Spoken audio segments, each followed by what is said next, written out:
اسلام کی بہار بہار شریعت۔ الحمدللہ رب العالمین والصلاة والسلام علی سید الانبیاء والمرسلین۔ ناظرین کرام، میں ہوں آپ کا میزبان محمد طاہر قادری اور آپ دیکھ رہے ہیں آپ کا ہمارا پسندیدہ پروگرام جس کا نام ہے IDS بہار شریعت۔ آج متفرق سوالات ہم نے تیار کیے ہیں جو کہ ہم نے علامہ صاحب سے کرنے ہیں۔ مختلف سوالات جو وقت کی ضرورت بھی ہوا کرتے ہیں، کچھ سوالات ہمارے پاس لوگوں کی طرف سے بھی آتے ہیں، کچھ جمع کیے جاتے ہیں۔ تو آئیے آغاز کرتے ہیں، اور ہمارے ساتھ تشریف فرما ہے آپ کی ہماری محبوب شخصیت، بہت خوبصورت انداز تکلم ہے، بہت مدلل گفتگو فرماتے ہیں، حضرت علامہ طاہر مدنی صاحب۔ السلام علیکم ورحمۃ اللہ وبرکاتہ۔ وعلیکم السلام ورحمۃ اللہ وبرکاتہ۔ علامہ صاحب مزاج بخیر ہے؟ جی اللہ صحت ٹھیک ہے؟ ماشاء ماشاء اللہ، مرحبا۔ حضرت یہاں سے آغاز کرتے ہیں کہ نبی پاک صلی اللہ علیہ وآلہ وسلم کا نام مبارک جب لکھا جاتا ہے تو اس کے آگے صلی اللہ علیہ وسلم کی جگہ بعض اوقات لوگ سلام لکھتے ہیں، عین لکھتے ہیں، اگر پورا علیہ السلام نہیں لکھنا ہوتا تو علیہ الصلاۃ والسلام صاد لکھ دیتے ہیں۔ تو یہ سلام، عین اور صاد لکھنا حضور کے نام کے آگے، یہ اجازت ہے اس کی؟ اعوذ باللہ من الشیطان الرجیم، بسم اللہ الرحمن الرحیم۔ بہت اہم سوال کیا۔ آج کل ہم بہت سارے لوگوں کو دیکھتے ہیں اور بہت ساری ٹیکسٹ بک میں آپ کو باقاعدہ پرنٹڈ نظر آئے گا کہ حضور علیہ الصلاۃ والسلام کے نام نامی کے آگے صلی اللہ علیہ وسلم کے بجائے سلام لکھا ہوتا ہے، عین لکھا ہوتا ہے، صاد لکھا ہوتا ہے، اور نہ جانے ان لوگوں کے ذہن میں کون سی سستی اور کاہلی ہوتی ہے کہ وہ پورا درود شریف لکھنے کے بجائے شارٹ کٹ کا سہارا لیتے ہیں۔ ہمارے بڑے بڑے علماء کرام نے اپنے فتاویٰ میں لکھا ہے کہ درود شریف کو مختصر کر کے سلام لکھنا سخت ناجائز، سخت مکروہ اور ایک بیہودہ کام ہے۔ کیونکہ جب آپ درود شریف لکھتے ہیں تو صلی اللہ علیہ وسلم کی برکتیں آپ کو ملتی ہیں، اور آپ حضور علیہ الصلاۃ والسلام کی بارگاہ میں نذرانہ عقیدت پیش کر رہے ہیں درود کے ذریعے اور سلام کے ذریعے۔ اور جب آپ اس کو مختصر کر کے سلام لکھتے ہیں تو سلام ایک بے معنی، مہمل اور بیکار لفظ ہے، اس کا کوئی معنی نہیں ہے۔ تو کتنی محرومی کی بات ہے کہ پورا درود شریف چھوڑ کے انسان سستی اور کاہلی کی وجہ سے ایک بے معنی لفظ کو حضور کے درود کی طرف منسوب کر دے۔ تو یہ انتہائی ناپسندیدہ عمل ہے۔ اعلیٰ حضرت امام اہل سنت سے ایک شخص نے سوال کیا اور اس نے سوال میں صلی اللہ علیہ وسلم لکھنے کے بجائے سلام لکھ دیا۔ اعلیٰ حضرت امام اہل سنت نے اس کا جواب تو دیا اس کے سوال کا، لیکن پھر اس بات پر تنبیہ فرمائی۔ کیسے تنبیہ فرمائی؟ اعلیٰ حضرت ارشاد فرماتے ہیں سوال میں صلی اللہ علیہ وسلم کی جگہ سلام لکھا ہے اور یہ سخت ناجائز ہے۔ یہ بلا عوام تو عوام اس صدی کے بڑے بڑے اکابر کہلانے والوں میں بھی پھیلی ہوئی ہے۔ کوئی سلام لکھتا ہے، کوئی سلم لکھتا ہے، کوئی فقط صاد لکھتا ہے، کوئی علیہ الصلاۃ والسلام کے بدلے عین میم لکھتا ہے، کوئی عین میم درمیان میں گیپ کے ساتھ لکھتا ہے۔ ایک ذرا سی سیاہی یا ایک انگل کاغذ یا ایک سیکنڈ وقت بچانے کے لیے کیسی کیسی عظیم برکات سے دور پڑتے اور محرومی اور بے نصیبی کا شکار ہوتے ہیں۔ تو جتنے لوگوں نے اس طرح ماضی میں لکھا ہے، اللہ کی بارگاہ میں توبہ کریں، اور ایسی ٹیکسٹ بک اگر کہیں چھپی ہوئی ہیں، بعض اوقات آپ کالج کی بکس میں دیکھیں گے، اسکول کی بکس میں دیکھیں گے اوپر صاد لکھا ہوا ہے۔ جی، تو ایسے لوگوں کو بھی، ایسے پبلشرز کو بھی چاہیے کہ خدا را، اب تو کی بورڈز آ گئے ہیں، اب تو آپ نے محنت بھی نہیں کرنی، کاپی پیسٹ کر کے درود شریف لکھنا ہے، تو وہ ساری کتابوں کو بھی چینج کیا جائے، اور جہاں جہاں جب بھی لکھا جائے حضور علیہ الصلاۃ والسلام کا نام نامی آئے، پورا مکمل درود شریف لکھنا چاہیے۔ اس میں کنجوسی کا مظاہرہ بہت بڑی محرومی ہے۔ اس میں ایک چیز میں ذکر کر دوں، انگلش میں بعض اوقات جب لکھا جا رہا ہوتا ہے تو حضور علیہ الصلاۃ والسلام کے نام کے آگے صلی اللہ علیہ وسلم بہت سے لوگ نہیں لکھتے، پیس بی اپون ہم لکھتے ہیں۔ اب پیس بی اپون ہم کا مطلب ہے حضور علیہ الصلاۃ والسلام پر سلامتی ہو، تو یہ سلام تو آپ نے بھیجا، آپ نے درود نہیں بھیجا۔ تو جن لوگوں کی مستقل یہ عادت ہے کہ پیس بی اپون ہم لکھتے ہیں، انہیں چاہیے کہ وہ ہمیشہ سلام بھیج رہے ہیں، وہ درود کی فضیلتوں سے محروم ہیں۔ تو انہیں چاہیے کہ پیس بی اپون ہم کے بجائے وہی درود لکھیں جو 1400 سال سے چلتا چلا آ رہا ہے۔ ٹھیک ہے، تھوڑا سا عربی میں آ جائے گا اور برکتیں ملیں گی اس سے، آپ کی ٹیکسٹ بک میں اللہ تعالیٰ اور برکتیں عطا فرمائے گا، تو لکھنا چاہیے۔ اور یہاں بھی لوگ یہ غلطی کرتے ہیں، پورا پیس بی اپون ہم لکھنے میں ہاتھ دکھ جاتا ہوگا شاید، تو PBUH لکھتے ہیں۔ تو جیسے صلی اللہ علیہ وسلم کو سلام لکھنا بیہودہ کام ہے، ویسے پیس بی اپون ہم کو PBUH لکھنا بھی ایک بیہودہ اور بیکار کام ہے. لکھنا ہے تو پورا لکھیں, اور سب سے شاندار یہ ہے کہ صلی اللہ علیہ وسلم لکھیں. درود بھی آ گیا اور سلام بھی آ گیا. سبحان اللہ. میں دیکھ رہا ہوں مفتی صاحب آپ جب نام لے رہے ہیں تو آپ درود پاک پڑھ تو رہے ہیں, مگر پڑھ بہت طریقے سے رہے ہیں.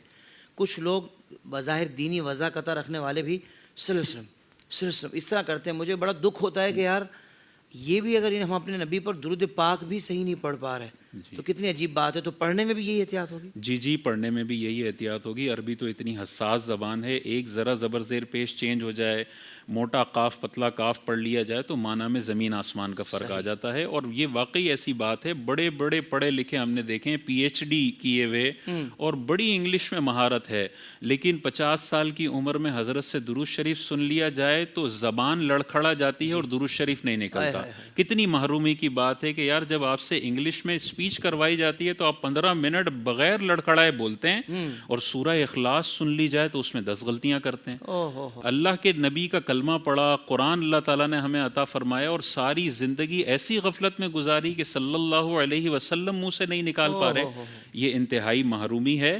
والدین کو ABCD بھی بہترین پڑھانی ہے اور اپنے بچوں کو درود شریف بھی اچھا پڑھانا ہے. صحیح. بہت خوبصورت توجہ مفتی صاحب نے دلائی ہے, ماشاء اللہ.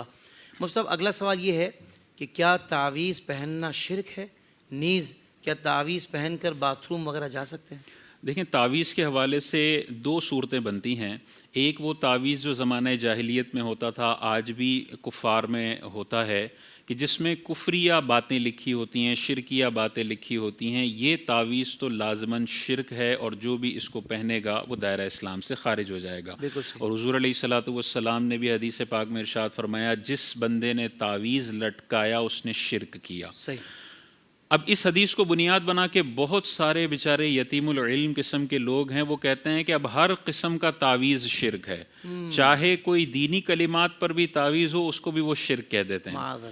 اب جو اس طرح کے شرک کے فتوے لگا رہے ہوتے ہیں نا, جن کو ایک شرک کے فتویٰ لگانے کا ایک بڑا ان کو ملکہ ایک طرح کا حاصل ہوتا ہے, اور ہر بندے کو وہ مشرک کہنے میں بڑا فخر محسوس کرتے ہیں. ایسے لوگوں کو غور کرنا چاہیے. ہر قسم کا تعویذ شرک نہیں ہے. اگر اچھے کلمات ہوں, قرآنی کلمات ہوں, احادیث پر مشتمل وظائف والے کلمات کا تعویذ بنایا جائے تو یہ تو سنت صحابہ ہے. اچھا, سنت صحابہ ہے. حضرت عبداللہ بن عامر رضی اللہ تعالی عنہ کے حوالے سے یہ مروی ہے کہ حضور علیہ الصلوۃ والسلام نے برے خوابوں سے حفاظت کے لیے ایک دعا عطا فرمائی. تو حضرت عبداللہ بن عمر کا کیا معمول تھا, اپنے بالغ بچوں کو وہ دعا سکھا دیا کرتے تھے کہ وہ پڑھ لیں تاکہ برے خواب کے برے نتائج سے محفوظ رہیں, اور نابالغ بچوں کے گلوں میں ان دعاؤں کو لکھ کر باندھ دیا کرتے تھے. تو یہ تو حضرت عبداللہ بن عمر کی سنت مبارکہ ہے کہ اتنے متبرک کلمات ہیں, ان کو اگر گلے میں لٹکایا جائے گا تو ضرور ان کی اچھی تاثیر ہوگی. تو یہ 1400 سال سے سنت متوارثہ چلتی چلی آ رہی ہے. اچھے کلمات, قرآنی کلمات, احادیث میں موجود وظائف کو گلے میں لٹکانا, اس کو نہ ناجائز کہا جا سکتا ہے, نہ معاذ اللہ شرک کہا جا سکتا ہے. یہ سنت صحابہ ہے. جو معاذ اللہ بس اندھا دھن شرک کے فتوے لگاتے ہیں انہیں غور کرنا چاہیے. بعض اوقات ان کا شرک کا فتویٰ امت کے بڑے بڑے اکابر لوگوں کی طرف لگ رہا ہوتا ہے, اور جو ایک عام مسلمان کو مشرک کہے وہ خود مشرک ہو جاتا ہے, خود دائرہ اسلام سے خارج ہو جاتا ہے. تو جو امت کے اکابر کے حوالے سے اس طرح کی باتیں کرے اس کا ایمان کس قدر خطرے میں ہوگا, اس حوالے سے غور کرنا چاہیے. اور وہ پہن کر ہم باتھ روم وغیرہ میں, اچھا, اس کے حوالے سے علماء نے واضح طور پر ارشاد فرمایا کہ اگر وہ چمڑے وغیرہ میں ایسا لپٹا ہوا ہے کہ اندر کے جو کلمات ہیں وہ نظر نہیں آ رہے, مکمل پیک ہے, تو اس کو لے کر باتھ روم میں جایا جا سکتا ہے. لیکن افضل یہ ہے کہ اس کو لے کر باتھ روم میں نہ جایا جائے, یہی سب سے بہتر ہے. لیکن اگر لے جاتے ہیں تو اس میں کوئی گناہ نہیں ہے. ٹھیک ہے. حضرت یہ سوال آیا کہ کن وقتوں میں نفل نماز پڑھنا منع ہے؟ اچھا, علماء نے اس حوالے سے 12 وقت لکھے ہیں جن میں نفل نماز پڑھنے کو منع کیا گیا ہے. اگر ہم ترتیب وار دیکھ لیں, فجر کی جو نماز کا پورا وقت ہے اس میں صرف 2 سنتوں کی اجازت ہے, وہ بھی 2 فرضوں سے پہلے. باقی پورے فجر کے وقت میں 2 سنتوں کے علاوہ 2 فرضوں کے علاوہ اور کوئی نفل نماز نہیں ہے. بالکل صحیح. دوسرا ہم آ جاتے ہیں ظہر میں. ظہر میں نفل کی مکمل اجازت ہے, پورے وقت میں جتنے نوافل پڑھنا چاہیں آپ پڑھ سکتے ہیں. تیسرا ہم آ جاتے ہیں عصر میں. عصر کے 4 فرض پڑھنے سے پہلے آپ جتنے نوافل پڑھنا چاہیں پڑھ سکتے ہیں. 4 فرض اگر آپ نے پڑھ لیے تو اس کے بعد نفل پڑھنا منع ہے, مکروہ تحریمی ہے. عصر ہو گیا. مغرب کی نماز اگر ہم دیکھیں تو مغرب کے فرض پڑھنے سے پہلے نفل نماز منع ہے. مغرب کے فرض پڑھنے کے بعد جتنے نفل پڑھنا چاہیں آپ پڑھ سکتے ہیں. مغرب سے پہلے 2 رکعت خفیف نفل پڑھنے کی اجازت علماء نے دی ہے, لیکن نفل میں اس قدر مشغول ہو جانا کہ مغرب کی نماز ڈیلے ہو جائے, یہ ناپسندیدہ اور ممنوع عمل ہے. مغرب ہو گیا. عشاء کے پورے وقت میں نوافل کی اجازت ہے, وقت شروع ہونے کے ساتھ اور وقت ختم ہونے کے ساتھ پورے وقت میں آپ نفل نماز پڑھ سکتے ہیں. یہ 5 نمازیں ہو گئیں. اب ہم آ جاتے ہیں جماعت کی طرف. جیسے اقامت ہو رہی ہے, جماعت کھڑی ہو جائے تو اب ہر قسم کی نفل نماز منع ہو جاتی ہے سوائے سنت فجر کے. سنت فجر میں علماء کرام نے یہ واضح طور پر ارشاد فرمایا کہ اگر کسی بندے کو یہ یقین ہے کہ وہ بالکل سائیڈ میں ہٹ کے 2 رکعت سنتیں پڑھ کے امام کو جوائن کر سکتا ہے, امام کے سلام پھیرنے سے پہلے وہ اپنی 2 رکعتیں پڑھ لے گا, تو اسے چاہیے کہ 2 رکعتیں سنتیں پڑھے اور پھر امام کو جوائن کر لے. اور اگر اسے یہ یقین ہے کہ میں 2 رکعتوں میں مشغول ہوا تو امام سلام پھیر دے گا, تو اب وہ امام کو جوائن کرے, سنتیں چھوڑ دے. اسی طرح امام جب جمعے کے خطبے کے لیے کھڑا ہو, اس وقت سے لے کے فرض نماز ختم ہونے تک کوئی بھی نفل نماز پڑھنے کی اجازت نہیں ہے. اسی طرح خطبے کے دوران کسی بھی طرح کی نماز نفل وغیرہ اجازت نہیں ہے, چاہے وہ جمعے کا خطبہ ہو, چاہے وہ عید کا خطبہ ہو, چاہے وہ نکاح کا خطبہ ہو. ہر قسم کے خطبوں میں نفل نماز منع ہے. اسی طرح مزدلفہ کے اندر ہم مغرب اور عشاء جمع کرتے ہیں, تو مغرب اور عشاء جمع کرنے کے دوران ان دونوں نمازوں کے بیچ میں نفل نماز منع ہے, سنت نماز منع ہے. لہٰذا 3 رکعت فرض نماز پڑھنے کے بعد 2 رکعت مغرب کی سنتیں نہیں پڑھنی, ڈائریکٹ عشاء کے 2 فرض پڑھنے. اگر مسافر ہیں اور مقیم ہیں تو 4, یا مقیم کی امامت میں ہیں, اور 4 فرض یا 2 فرض پڑھنے کے بعد مغرب کی 2 سنتیں پہلے پڑھی جائیں گی اور پھر بقیہ عشاء کی نماز پڑھی جائے گی. اسی طرح عرفات میں اگر مقیم امام کے پیچھے نماز پڑھ رہے ہوں اور جو شرائط ہیں ظہر عصر کو جمع کرنے کی, اگر وہ شرائط پائی جاتی ہیں اور ظہر عصر کو کوئی جمع کرتا ہے تو ان ظہر اور عصر کے درمیان بھی نفل منع, اور عصر کی نماز پڑھ لی تو اب عصر کے بعد بھی نفل تو ہو نہیں سکتے, تو یہاں پر بھی نفل منع. اسی طرح اگر فرض نماز کا وقت تنگ ہو تو پھر نفل نماز اور سنتوں کی اجازت نہیں ہے. اگر کوئی بالکل آخری 4 منٹ میں اٹھا عصر کے لیے, تو اب ویسے بھی آخر کے 20 منٹ مکروہ تحریمی ہیں, اس میں تو نفل نماز جائز ہی نہیں ہے, اسی وقت کے 4 فرض پڑھے گا. ظہر میں بالکل آخر وقت میں اٹھا کے 4 فرض ہی پڑھ سکتا ہے. تو اب فرض کا جب وقت تنگ ہو تو پھر نفل اور سنتیں پڑھنے کی اجازت نہیں ہے, اب ڈائریکٹ فرض کی طرف جانا ہے. اور جب انسان ایسی جگہ میں نماز پڑھ رہا ہو کہ اس کا دل بٹے, دل دوسری طرف مائل ہو, جبکہ وہ اسے دور کرنے پر بھی قادر ہو, پھر بھی دور نہیں کر رہا, ایسی جگہ پر کھڑے رہ کر کسی بھی قسم کی نماز پڑھنا یہ مکروہ اور ناپسندیدہ عمل ہے. جیسے ٹی وی چل رہا ہے اور آپ نماز پڑھ رہے ہیں, گھر میں بہت شور شرابہ ہے اور وہیں مصلی لگا کے نماز پڑھ رہے ہیں, ایسی جگہ پہ نماز پڑھ رہے ہیں کہ وہاں پہ ایسی آوازیں آ رہی ہیں کہ آپ کا دھیان بار بار بٹے گا, ایسی جگہ پر نماز پڑھنا اور ایسے وقت میں نماز پڑھنے کو علماء نے منع لکھا ہے. باقی نوافل اگر پڑھے جائیں تو اس کی اجازت ہے. 2 وقت اور بھی ہیں مزید. عید کی نماز سے پہلے نفل نماز منع ہے, گھر میں پڑھیں وہ بھی منع, اور مسجد میں پڑھیں وہ بھی منع. عید کی نماز ہو جائے تو مسجد میں نفل نماز منع ہے, گھر پر جا کر اگر کوئی نفل نماز پڑھنا چاہتا ہے تو بالکل پڑھ سکتا ہے. بالکل ٹھیک ہے. قبلہ یہ ارشاد فرمائیں کہ 2 طرفہ کمیشن لینا کیسا ہے؟ 2 طرفہ کمیشن لینے کے حوالے سے ابھی تھوڑے دنوں پہلے ہی میری نظر سے ایک کلپ گزرا جس میں یہ کہا جا رہا تھا کہ یہ بالکل حرام ہے اور جو اس طرح سے کمیشن لے رہے ہیں وہ حرام کھا رہے ہیں. تو یہ اس طرح سے مسئلہ نہیں ہے. 2 طرفہ کمیشن لینا جائز ہے, لیکن اس کی کچھ شرائط ہیں. پہلی شرط یہ ہے کہ جو بندہ 2 طرف سے کمیشن لے رہا ہے, مثال کے طور پہ کسی کی گاڑی بیچی تو جس کی بیچ رہا ہے اس سے بھی لے رہا ہے کمیشن, جس کو بیچی اس سے بھی لے رہا ہے, یہ 2 طرفہ کمیشن ہے. کسی کا گھر بیچا, جس کا بیچا اس سے بھی لے رہا ہے, جس کو بیچا اس سے بھی لے رہا ہے.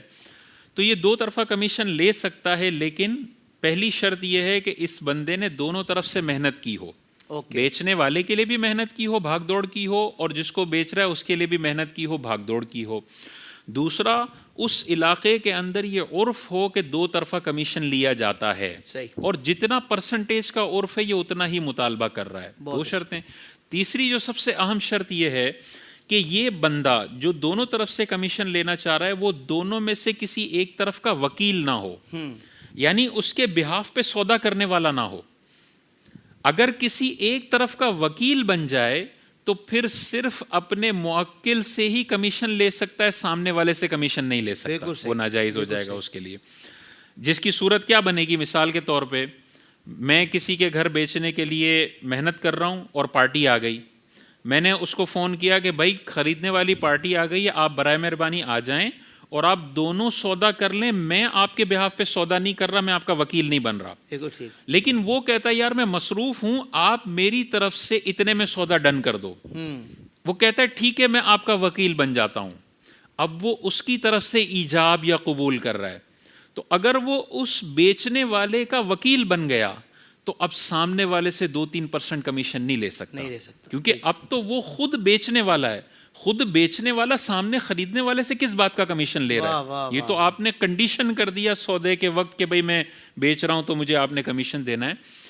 تو جس کو دو طرفہ کمیشن لینا ہے وہ اپنی اس کسی کی طرف سے سودے میں حصہ نہ لے, دونوں پارٹیوں کو ملا دے اور کہہ دے کہ بھائی آپ سودا کر لیں, سودا ہو جائے تو آپ دونوں پارٹی سے کمیشن لے سکتے ہیں. وکیل بن گئے تو پھر ایک جانب سے کمیشن نہیں لے سکیں گے, جس کے طرف سے آپ وکیل نہیں ہیں اس سے آپ کمیشن نہیں لے سکیں. بالکل ٹھیک ہے. بڑا خوبصورت سوال ہے کہ وضو کرنا کب فرض, کب واجب اور کب مستحب ہوتا ہے؟ وضو کے حوالے سے جو فرض ہے وضو کرنا, علماء کرام نے واضح طور پر ارشاد فرمایا کہ ہر قسم کی نماز پڑھنے کے لیے وضو فرض ہے, چاہے نماز جنازہ ہو, چاہے عید کی نماز ہو, چاہے اور کوئی نماز ہو, وضو فرض ہے. اسی طرح کوئی سجدہ تلاوت کرنا چاہ رہا ہے تو بے وضو سجدہ تلاوت نہیں کر سکتا, وضو ہونا چاہیے. کوئی سجدہ شکر کرنا چاہ رہا ہے اس کے لیے بھی وضو ضروری ہے. سجدہ نماز کی ہی مثل ہے, تو پھر جیسے نماز میں وضو ضروری ہے ویسے سجدے میں بھی وضو ضروری ہے. اسی طرح قرآن عظیم کو چھونے کے لیے بھی وضو ضروری ہے اور فرض کی کیٹیگری میں آتا ہے. یہ کچھ کیٹیگریز ہیں جن میں وضو فرض ہے. وضو واجب کب ہے؟ طواف کرنے کے لیے وضو واجب ہے. بغیر وضو کے واجب کا ترک ہوگا اور دم لازم ہو جائے گا جس نے بغیر وضو کے طواف کیا ہے. تو باوضو ہو کے طواف کرنا ہوگا. اگر دوران طواف وضو ٹوٹ جاتا ہے تو دیکھنا ہوگا اس نے 4 سے کم چکر کیے ہیں یا 4 مکمل کر چکا ہے. اگر 4 سے کم کیے ہیں تو اب اس کے پاس 2 آپشن ہیں, وضو کر کے آئے اور 0 سے طواف شروع کرے, یا جہاں اس کا وضو ٹوٹا تھا وہاں سے کنٹینیو کر لے. دونوں آپشن ہیں. افضل یہ ہے کہ 0 سے شروع کرے. اور اگر 4 مکمل ہو گئے تھے, 5ویں چکر میں وضو ٹوٹا, 6 یا 7ویں میں وضو ٹوٹا, تو اب لازم ہے کہ وضو کر کے آئے گا اور وہیں سے شروع کرے گا جہاں سے وضو ٹوٹا تھا. اب نئے سرے سے نہیں شروع کر سکتا. یہ واجب ہے وضو. اس کے علاوہ جتنے بھی وضو ہیں وہ سنت یا مستحب ہیں. اب سنت کن کن مقامات پر ہے؟ جب جنبی غسل کرنے جا رہا ہو تو غسل کرنے سے پہلے وضو کرنا یہ سنت مبارکہ ہے. اسی طرح جنبی اگر غسل کرنے میں اس کو ابھی تھوڑا ٹائم ہے اور وہ کھانا چاہتا ہے, وہ پانی پینا چاہتا ہے, وہ سونا چاہتا ہے, تو پھر یہ سنت مبارکہ ہے جنبی کے لیے کہ وہ کھانے پینے اور سونے سے پہلے ایک دفعہ وضو کر لے. اسی طرح اذان اور اقامت کے لیے وضو سنت مبارکہ ہے. اسی طرح خطبہ جمعہ اور خطبہ عیدین کے لیے وضو سنت مبارکہ ہے. اسی طرح آقا کریم علیہ الصلاۃ والسلام کے روضہ مبارک کی زیارت کرنے کے لیے اگر کوئی جا رہا ہے تو اس کے لیے وضو کرنا یہ سنت مبارکہ ہے. اسی طرح وقوف عرفہ کا جب وقت آتا ہے اس وقت انسان وضو کرے, یہ سنت مبارکہ ہے. اسی طرح صفا اور مروہ کی سعی کے لیے باوضو ہونا یہ سنت مبارکہ ہے. صفا اور مروہ کی سعی کے لیے وضو لازم نہیں ہے, ہونا بہت بہتر ہے, سنت مبارکہ ہے. لیکن اگر درمیان میں وضو ٹوٹ جاتا ہے اور بہت دور ہے وضو کے لیے جانا اور تکلیف ہے تو بے وضو بھی سعی کر سکتے ہیں، اس میں کوئی گناہ گار نہیں ہوں گے، لیکن افضل اولا اور سنت مبارکہ یہ ہے کہ سعی کے دوران بھی انسان کا وضو ہونا چاہیے۔ اور کچھ مقامات ایسے ہیں جہاں پہ وضو مستحب ہے۔ وہ کون سے مقامات ہیں؟ سونے کے لیے جب انسان جا رہا ہو تو باوضو ہو کر سوئے۔ رات کو اگر انتقال ہو گیا تو کتنی شاندار موت ہے کہ باوضو یہ سویا تھا۔ پھر میت کو نہلانے کے بعد وضو کرنا، میت کو اٹھانے کے بعد وضو کرنا، اسی طرح ازدواجی تعلق قائم کرنے سے پہلے وضو کرنا، جب غصہ آ جائے تو غصے کو ٹھنڈا کرنے کے لیے وضو کرنا، یہ مستحب ہے۔ اسی طرح زبانی قرآن مجید پڑھنے کے لیے وضو فرض نہیں ہے، وضو واجب نہیں ہے، لیکن افضل اور اولا یہ ہے کہ زبانی بھی قرآن مجید جب پڑھا جائے تو باوضو ہو کر پڑھا جائے، یہ مستحب ہے۔ اسی طرح جمعہ اور عیدین کے علاوہ جو خطبے ہیں، جیسے نکاح کا خطبہ ہے، باوضو ہو کے نکاح کا خطبہ یہ مستحب ہے۔ اسی طرح ویسے قرآن مجید کو چھونے کے لیے تو وضو فرض ہے، باقی حدیث کی کتابیں ہیں، تفسیر کی کتابیں ہیں، پوری جو موٹی جلدیں ہوتی ہیں جس میں زیادہ قرآن نہیں ہوتا، زیادہ تفسیر ہوتی ہے، اور دیگر درسی کتابیں جو ہیں ان کو چھونے کے لیے بھی انسان کو باوضو ہونا یہ مستحب ہے۔ اسی طرح گناہ کرنے کے بعد وضو کر لینا یہ مستحب ہے، جھوٹ بولنے کے بعد، غیبت کرنے کے بعد، چغلی کرنے کے بعد، یا اور قسم کے جو گناہ ہیں ان کو کرنے کے بعد اگر کر لے انسان بتغاضۂ بشریت ہو جائیں تو پھر وضو کرنا یہ مستحب ہے۔ اسی طرح ہر نماز کے وقت کے لیے تازہ وضو کرنا یہ مستحب ہے۔ 24 گھنٹے باوضو رہنے کی کوشش کرنے کے لیے وضو کرنا، جیسے وضو ٹوٹے تازہ وضو، جیسے وضو ٹوٹے تازہ وضو، یہ بھی وضو کرنا مستحب لکھا ہے علماء نے۔ تو اس میں کوئی ایسی بھی صورت آتی ہے کہ جس میں بھائی آپ کا وضو ہے تو دوبارہ وضو نہ کریں؟ دیکھیں، وضو اگر کیا ہے آپ نے اور آدھے گھنٹے بعد دوبارہ وضو کرنے کے لیے جا رہے ہیں اور کہتے ہیں تازہ وضو، یہ تو مناسب نہیں ہے کہ ابھی آپ نے وضو کیا، آپ تازہ وضو کس بات کا؟ لیکن آپ نے ظہر کی نماز ظہر کے وضو سے پڑھ لی، اب عصر کا وقت آ گیا اور آپ کا ظہر کا وضو باقی ہے، تو آپ کے لیے مستحب ہے کہ تازہ وضو کر کے عصر کی نماز پڑھیں۔ آپ کا وضو باقی ہو تو آپ 4 نمازیں بھی ایک وضو سے پڑھ سکتے ہیں، لیکن ہر نماز کے لیے تازہ وضو کرنا، ہر نماز کے وقت کے لیے تازہ وضو کرنا یہ مستحب ہے۔ سبحان اللہ۔ حضرت یہ بھی ارشاد فرماتے ساتھ ہی کہ کیا غسل کے بعد وضو کرنا ضروری ہے؟ غسل کے بعد وضو کرنا، بہت سارے لوگوں کو یہ غلط فہمی ہے کہ غسل جب ہم کرتے ہیں تو شاید وضو ہمارا نہیں ہوتا۔